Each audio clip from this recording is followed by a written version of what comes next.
إن الحمد لله نحمده ونستعينه ونستغفره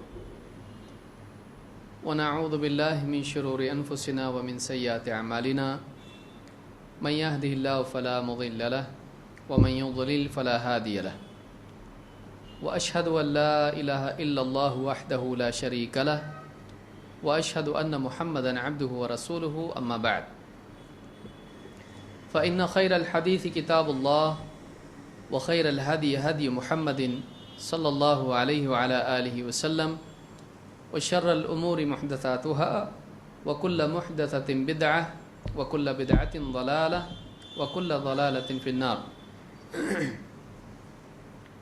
قال الله تبارك وتعالى الذين آمنوا ولم يلبسوا إيمانهم بظلم أولئك لهم الأمن وهم مهتدون. میرے محترم دینی بھائیوں، اس سے پچھلے درس میں توحید، عقیدہ توحید کا انسانی زندگی پر اثر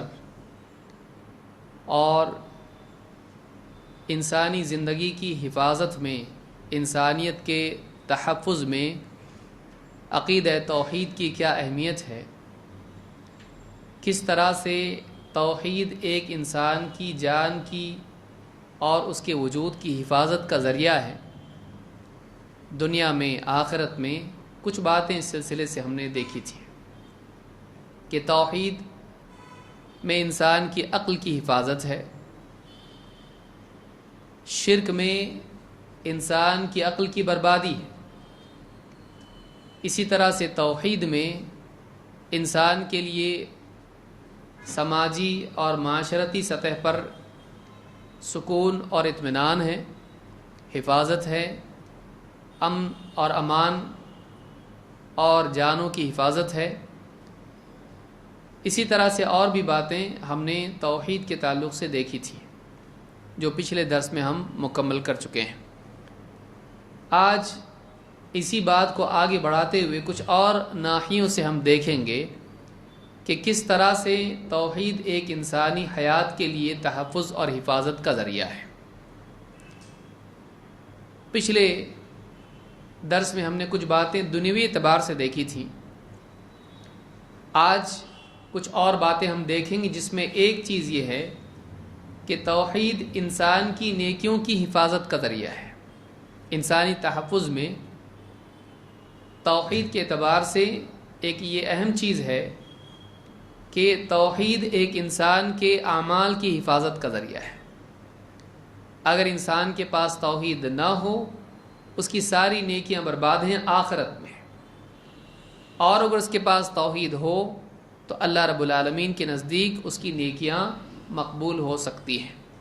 تو شرک ایک انسان کی نیکیوں کو برباد کر دیتا ہے، بغیر توحید کے نیکیوں کی حفاظت نہیں ہو سکتی ہے۔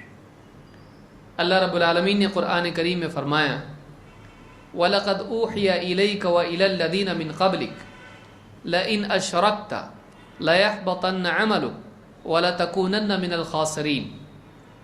سورہ الزمر میں آیت نمبر 65 میں اللہ تعالیٰ نے فرمایا اے نبی، ہم نے آپ کی طرف اور آپ سے پہلے جتنے نبی اور رسول گزرے ہیں ان سب کی طرف یہ پیغام، یہ وحی بھیجی، یہ پیغام بھیجا۔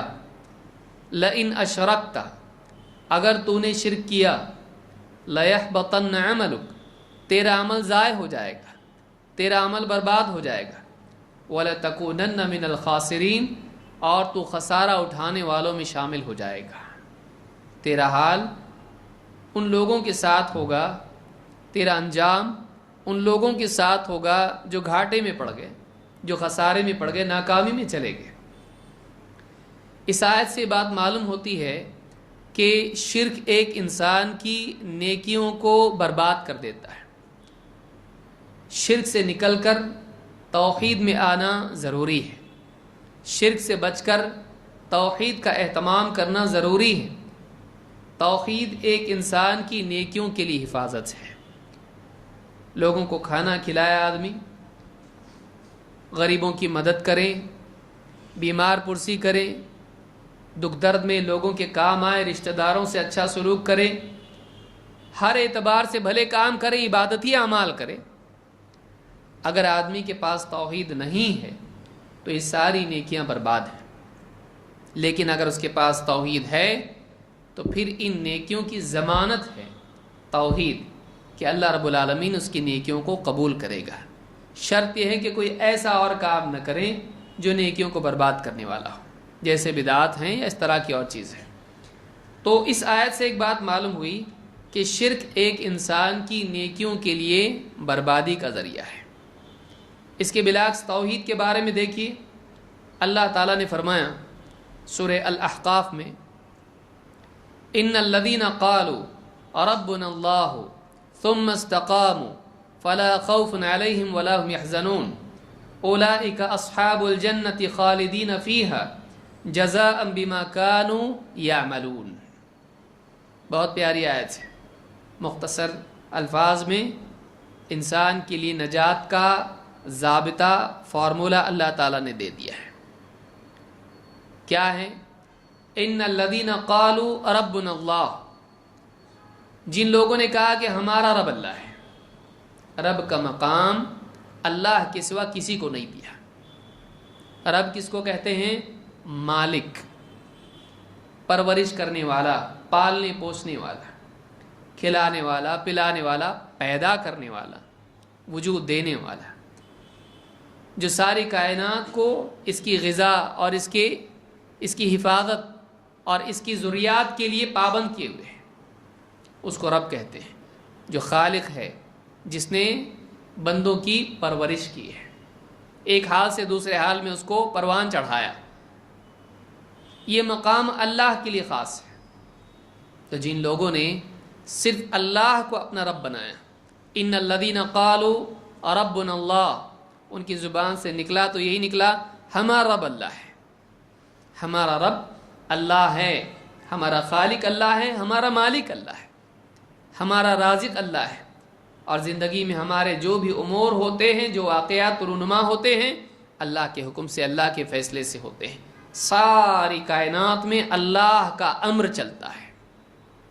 جن لوگوں نے اللہ کو رب مانا، نمبر ایک، لیکن ایک دن کے لیے مانا، ثم استقاموا، پھر اس پر قائم رہے۔ قائم رہنے میں ایک بات تو یہ ہے کہ جمے رہے، یہ نہیں کہ اللہ کو رب مانا اور پھر معبود کسی اور کو بنا لیا، اللہ کو بھی رب مانا اور بتوں سے بھی اولاد چاہی، اللہ کو رب زبان سے کہا لیکن دل میں ہے کہ بابا کی نظر کرم ہو جائے تو تجارت چلنے لگے۔ ثم استقاموا، رب اللہ کو مانا اور پھر اپنی اس بات پر قائم رہے، اس بات کو اپنے عقیدے، اپنے قول، اپنے عمل سے جھوٹا ثابت نہیں کیا۔ ثم استقاموا، اسی پر قائم رہے، جمے رہے اور ٹیڑھے پن سے بچے، کہیں مڑے نہیں، چلتے چلتے چلتے اللہ کی طرف، بتوں کی طرف چلے گئے، اللہ کی طرف بڑھتے بڑھتے بڑھتے قبروں کی طرف چلے گئے، کبھی اپنی ذات کو، اپنے صلاحیتوں کو معبود بنا لیا، رب بنا لیا، میں کروں گا تو ہوگا، کبھی کسی اور کو، کسی چیز کو، کسی شخص کو اپنے لیے رب بنا لیا، یہ نہیں ہوگا تو نہیں ہوگا، اس سے ہوتا ہے۔ ڈاکٹر اگر نئی علاج کرتا مر جاتا، ڈاکٹر نے نئی زندگی دی، آدمی بولتا ہے آپ نے مجھ کو نئی زندگی دی، اچھا اور پہلی کون دیا؟ ڈاکٹر نے زندگی دیا تجھ کو، آپریشن کر کے وہ گھر پہ جا رہا تھا، ایکسیڈنٹ ہو کے مر گیا۔ آدمی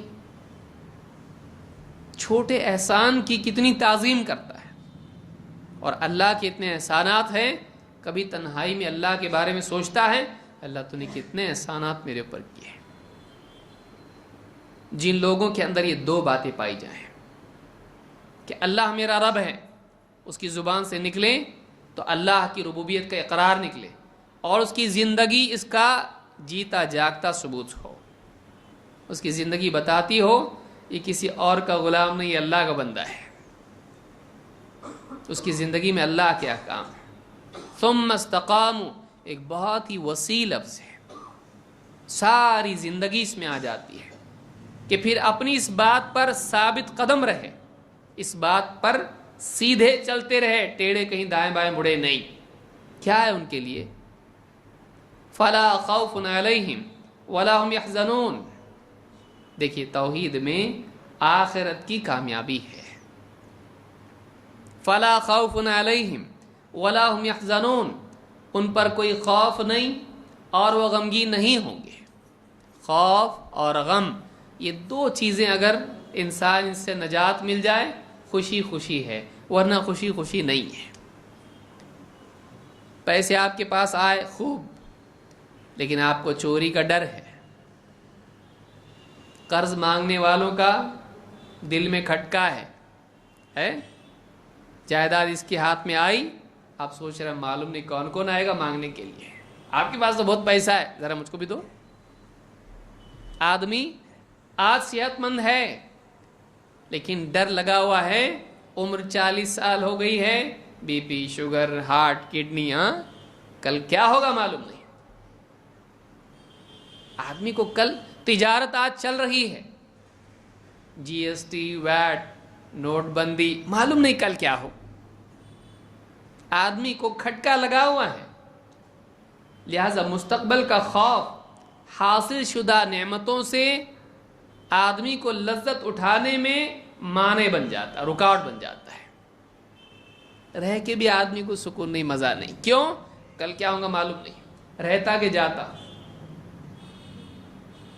اور مزید پچھلے غم بھی ہیں، فلانی جگہ دکان ڈالا تھا جل گئی، فلانا یہ کیا تھا نقصان ہو گیا، رشتہ دار ایک تھا جس پہ ڈیپینڈ تھا گیا، گھر کے دکھ، ماضی کے دکھ، پریشانیاں، آدمی کے پچھلے غم اس کے دل میں بار بار آ کے اس کے دل کو زخمی کرتے رہتے ہیں۔ ماضی کے غم اور مستقبل کا خوف اور اندیشہ انسان کے حال کی خوشی کو مقدر کر دیتی ہے، مزہ خراب کر دیتی ہے، موڈ خراب کر دیتی ہے۔ لیکن آخرت میں ایسی خوشی ہے جس میں نہ کوئی خوف ہے مستقبل کا اور نہ اس میں غم ہے ماضی کا،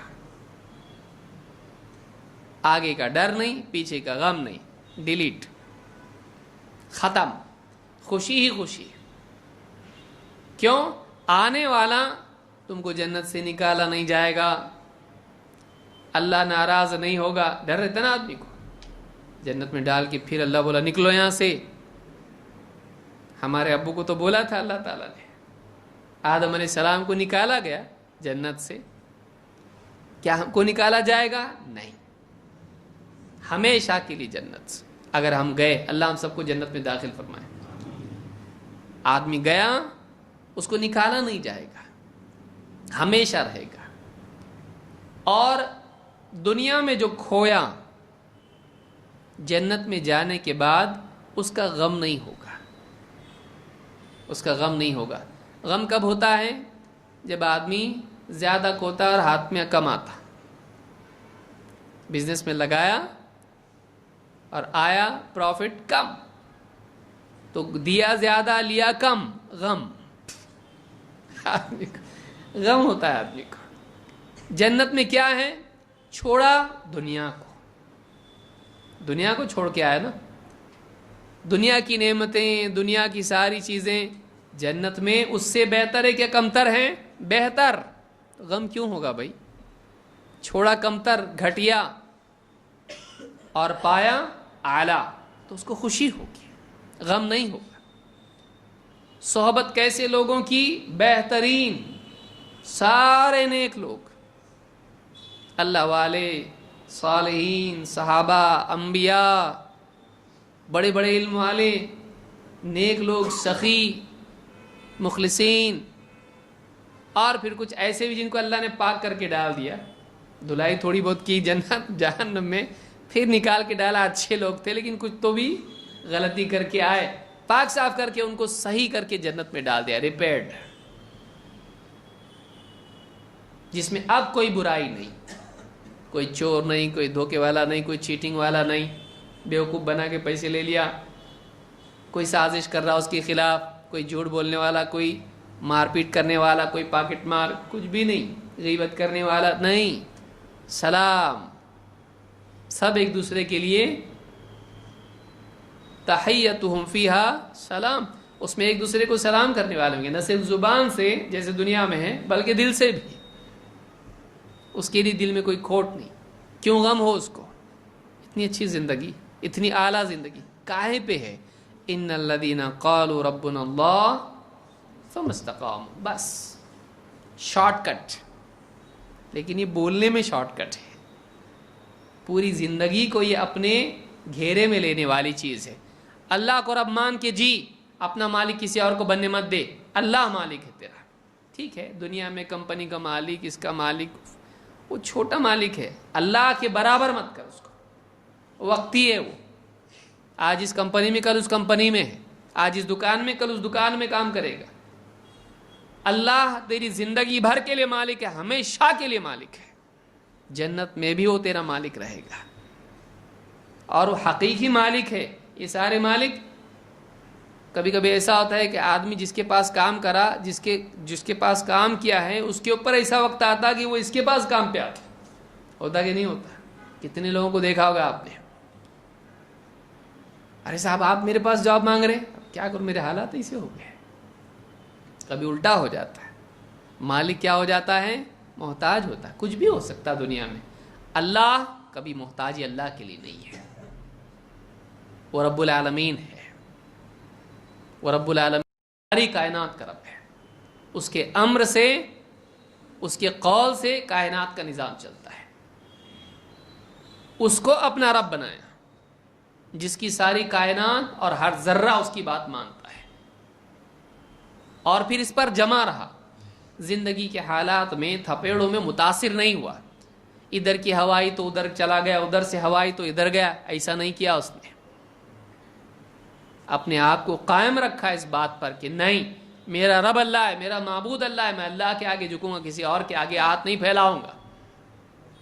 فلا خوف علیہم ولا هم يحزنون، اللہ ان کو ایسی زندگی دے گا کہ جس کے اندر خوف نہیں، غم نہیں. اور کیا فرمایا؟ اولئک اصحاب الجنہ، یہ جنتی ہیں، خالدین فیہا، اس میں وہ ہمیشہ ہمیشہ ہمیشہ رہیں گے. جزاء بما کانوا یعملون، یہ بدلہ ہے ان اعمال کا جو وہ کرتے تھے. تو بدلہ کاہے کا ہے؟ یہ عمل کا. تیرا عمل ہے، یہ عمل مقبول ہوا نا؟ کیوں ہوا مقبول؟ اس کے پاس توحید ہے، اور اس توحید کی وجہ سے اس کا عمل مقبول، اور وہ مقبول، اور ایسی جنت، ایسی اعلیٰ زندگی کہ یہ اس کے لیے مقبول. کوئی جنتی ناراض نہیں ہوگا. بتائے تھے ایسی ملیں گی، یہ کیسی جنت ہے؟ آدمی جاتا نا عمرے کے لیے، حج کے لیے، کیا کیا بول کے لائے تھے، اتنی زبردست ہوٹل ہے، کائے کا کھانا بھی ٹھیک نہیں ہے، کھٹ مال جھینگر دکھائی دے رہے پورے ایک دم چلتے ہوئے کمرے میں. کیا بولے تھے آپ؟ ڈیلکس ایک دم. ہاں، آدمی دنیا میں ایسا ہو، دھوکہ. اللہ تعالیٰ دھوکہ نہیں دیتا ہے، بلکہ اس کو ایسا لگے گا میں تو سوچا تھا ایسا، یہ تو میرے تصور سے بھی اعلیٰ ہے، میری طلب سے بہتر اللہ نے مجھ کو دیا ہے، میری چاہت سے اعلیٰ اللہ نے مجھ کو دیا ہے، میری عقل بھی کام نہیں کر رہی، اتنی زبردست جنت میں تو سوچ بھی نہیں سکتا تھا کہ ایسی ہے. ما لا عین رأت ولا اذن سمعت ولا خطر على قلب بشر. جنت میں کیا ہے؟ ایسی نعمتیں کانوں نے سنا نہیں، آنکھوں نے دیکھا نہیں، اور دل میں خیال بھی اس کا گزرا نہیں. امیجینیشن میں بھی نہیں آ سکتی جنت. سوچو کیسی زبردست جنت رہیں گی، کتنی اعلیٰ جنت ہے. کس کے لیے ہے؟ پہاڑ پہ ماؤنٹ ایورسٹ پہ گیا کہ سمندر کے تل میں جا کے آیا؟ نہیں. جس زمین پہ، جس علاقے میں رہتا تھا، دکان، مکان، کھانا پینا، کھیتی باڑی، بزنس، اس کے اندر رہ کر اس نے رب اللہ کو بنایا، اور اللہ کے حکموں کو اپنی زندگی میں نافذ کیا. وہ اللہ کا ہو کے رہا, کسی اور کا نہیں. بس اس کی نیکیاں اللہ قبول کرے گا. توحید کی بنیاد پر اللہ تعالیٰ فرما رہا ہے جزاء بما کانوا یعملون. یہ تو بدلہ ان کے اپنے اعمال کا ہے. انہوں نے عمل کیا, ہم نے قبول کیا, اس کا بدلہ دیا. لیکن عمل قبول کیوں کیا؟ توحید ان کے پاس تھی. نہیں ہوتی تو لَيَحْبَطَنَّ عَمَلُكَ, اگر تو نے شرک کیا, لَإِنْ أَشْرَكْتَ لَيَحْبَطَنَّ عَمَلُكَ, اگر تو نے شرک کیا تیرا عمل برباد ہو جائے گا. اس کا عمل برباد نہیں ہوا. کیوں؟ اس کے پاس توحید ہے. توحید انسان کی اخروی حیات کی بقا اور نجات کا ضامن ہے. توحید کے نتیجے میں انسان کی آخرت کی زندگی سیف ہو جاتی ہے. آدمی دنیا میں چاہتا نا اپنا فیوچر سیف ہونا چاہیے. بھائی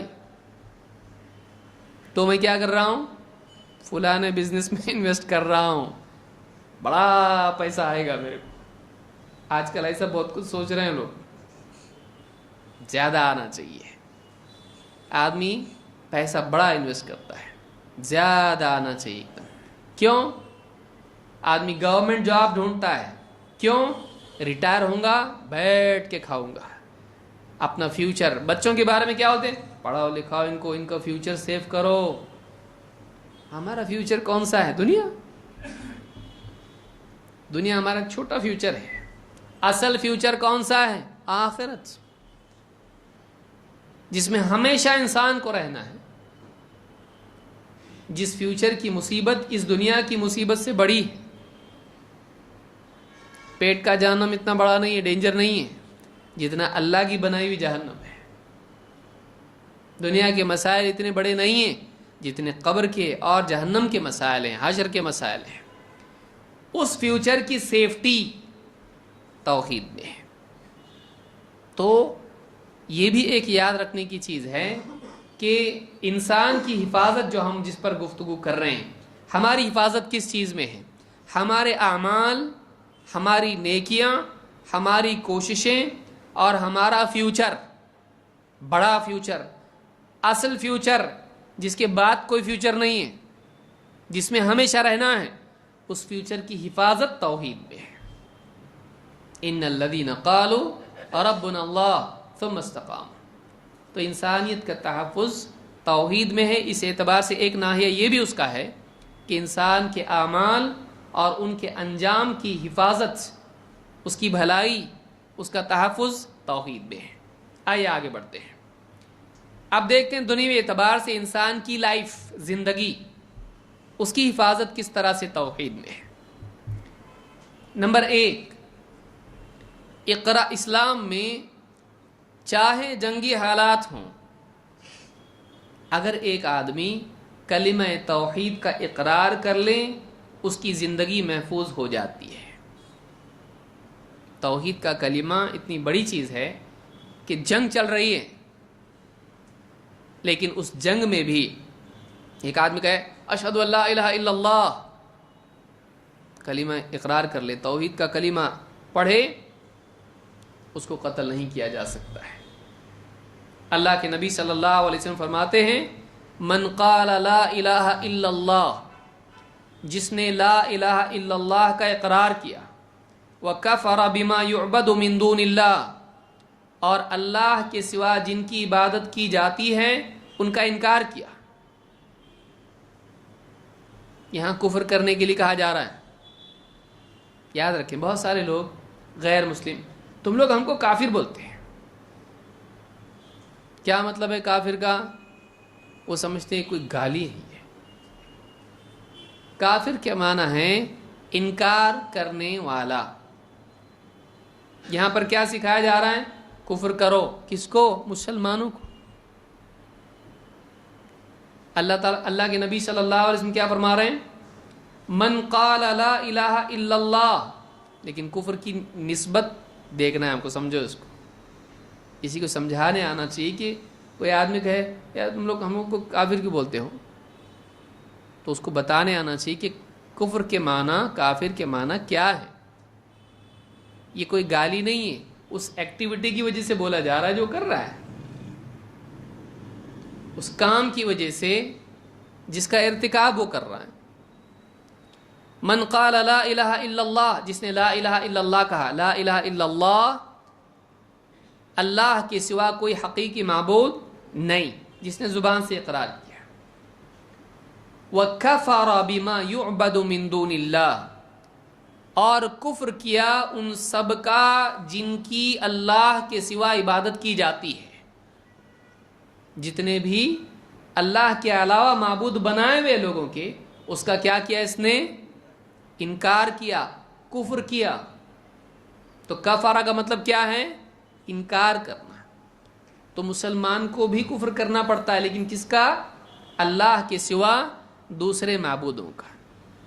لہذا یہ ان معبودوں کے اعتبار سے کافر ہے، اس نے ان کا کفر کیا، اور وہ اللہ کی نسبت سے کافر اس لیے کہ انہوں نے اللہ کی توحید کا انکار کیا.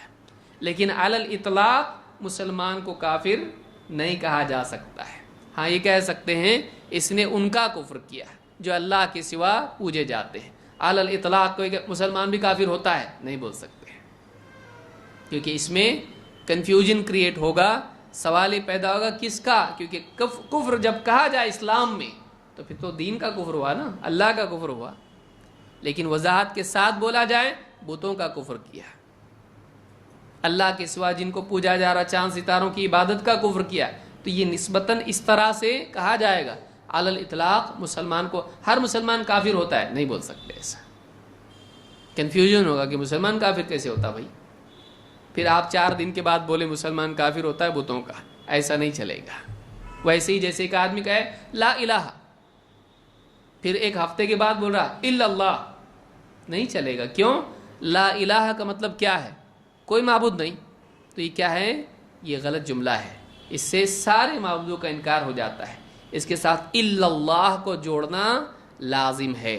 لہذا بعض صوفیوں کیا لا الہ لا الہ لا الہ، پھر اس کے بعد الا اللہ الا اللہ الا اللہ کرتے ہیں. جائز نہیں ہے. کیوں؟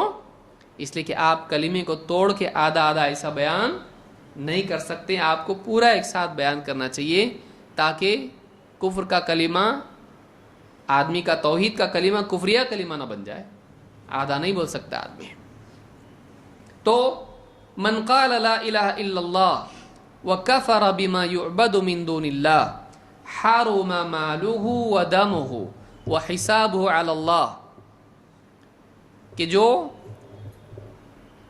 لا الہ الا اللہ کا اقرار کریں اور 2 اللہ کے علاوہ جن کو پوجا جا رہا ہے، جن کی عبادت کی جا رہی ہے، ان کا انکار کر دیں، اس کا مال، اس کی جان دونوں محفوظ ہو گئی. حرم مالہ ودمہ، اس کا مال اور اس کا خون دونوں بھی محفوظ ہو گئے، حرام ہو گئے. وحسابہ علی اللہ، اور اس کا حساب اللہ پر ہے. کیا مطلب؟ اس کا مال حرام، اس کی چائے نہیں پی سکتے، مال حرام ہے. حدیث پڑھ کے آیا میں بھائی، صحیح مسلم میں حدیث ہے. مال حرام کا مطلب مال چھیننا حرام. جنگ میں کیا ہوتا ہے؟ لڑ رہے ہیں، جنگ میں جب قتل کیا جاتا ہے اس کا مال لیا جاتا ہے. جنگ میں جب جنگ ہوتی ہے تو جب دشمن ہوتا ہے اس کو قتل کیا جاتا ہے یا وہ چھوڑ کے بھاگتا ہے، وہ مال مسلمان لیتے ہیں. مال غنیمت ہے، وہ اس کو مال غنیمت کہتے ہیں. تو ایسا مسلمان کا مال نہیں لے سکتے. وہ جنگ میں جیسے کیا جا رہا ہے اس کی مرضی کے بغیر، اس کا مطلب یہ نہیں کہ آپ کسی بھی غیر مسلم کا مال چھیننا شروع کر دیں.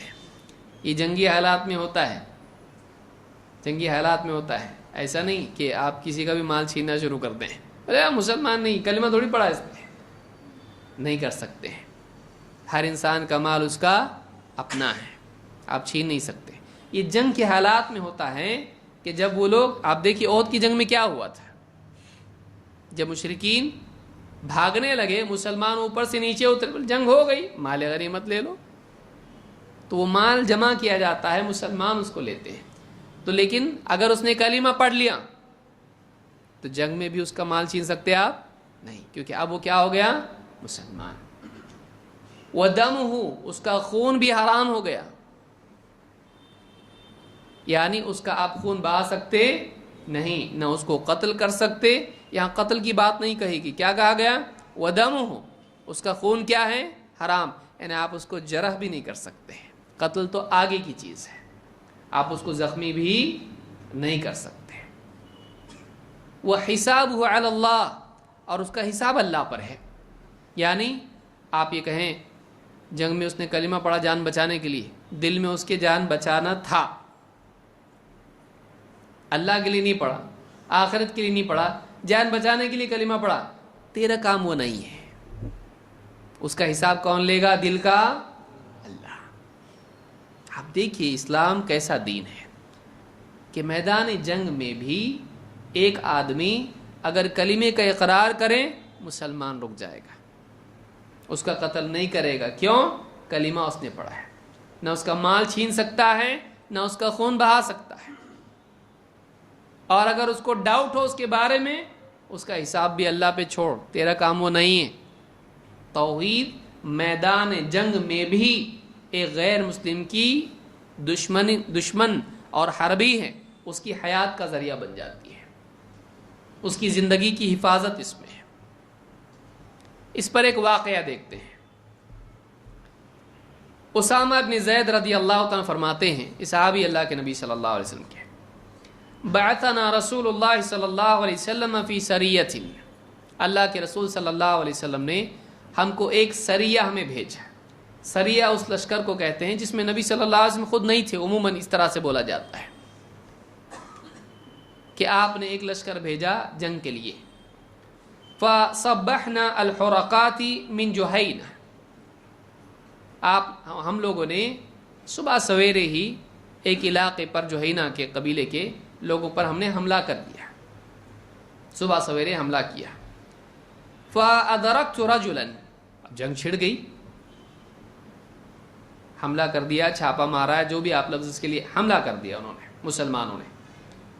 فَأَدْرَكْتُ رَجُلًا، اب ایک آدمی سے میری مٹ بھیڑ ہوئی.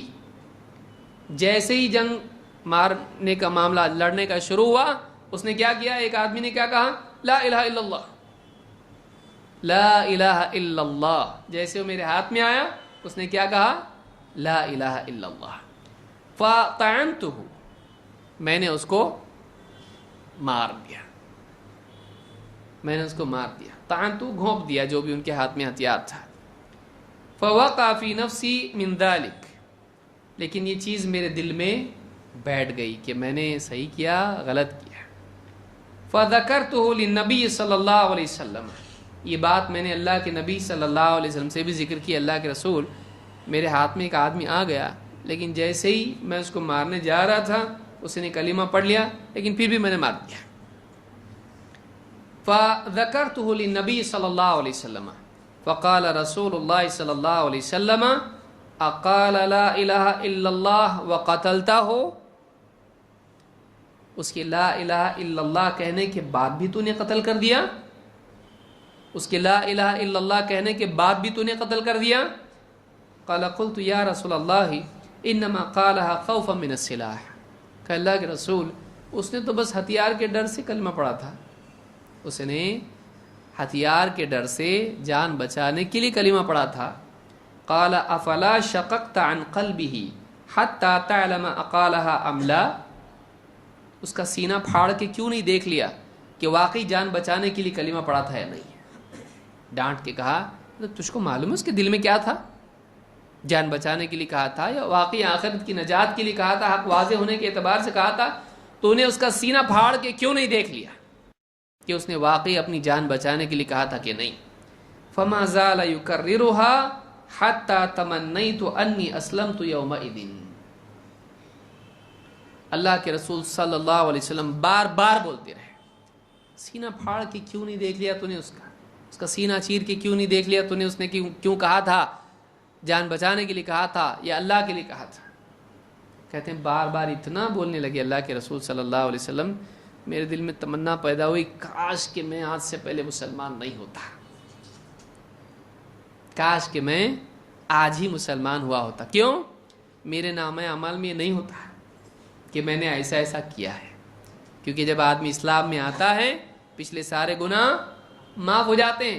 لیکن اب میرے ریکارڈ میں ہے یہ، اسلام لانے کے بعد میں نے ایسا کوئی کام کیا ہے جس پر اللہ کے نبی صلی اللہ علیہ وسلم اتنا ناراض ہیں، اور ایک کلمہ پڑھنے والے کو میں نے قتل کر دیا۔ میرے دل میں تمنا ہونے لگی کاش کہ آج سے پہلے میں مسلمان نہیں ہوتا، آج ہی مسلمان ہوا ہوتا، تو میرے نامہ اعمال میں یہ چیز نہ آتی کہ تو نے ایک کلمہ پڑھنے والے کو بھی قتل کر دیا۔ آپ سوچئے، عام حالات نہیں ہیں یہ، عام حالات نہیں کہ راستہ چلتے ہوئے کسی کو مار ڈالا، نہیں، جنگ چل رہی، حملہ کیا گیا ایک علاقے پر، دشمن ہیں وہ، ان میں سے ایک آدمی بولتا ہے، وہ اب تب کب، جب اس کو لگ گیا کہ اب گیا میں کام سے، پھر کیا کہہ رہا ہے؟ لا الہ الا اللہ۔ اس کے بارے میں بھی اللہ کے نبی صلی اللہ علیہ وسلم نے سکھلایا، تو اس کو اس کا کلمہ ایکسیپٹ کر لینا چاہیے، اس کو قتل نہیں کرنا چاہیے۔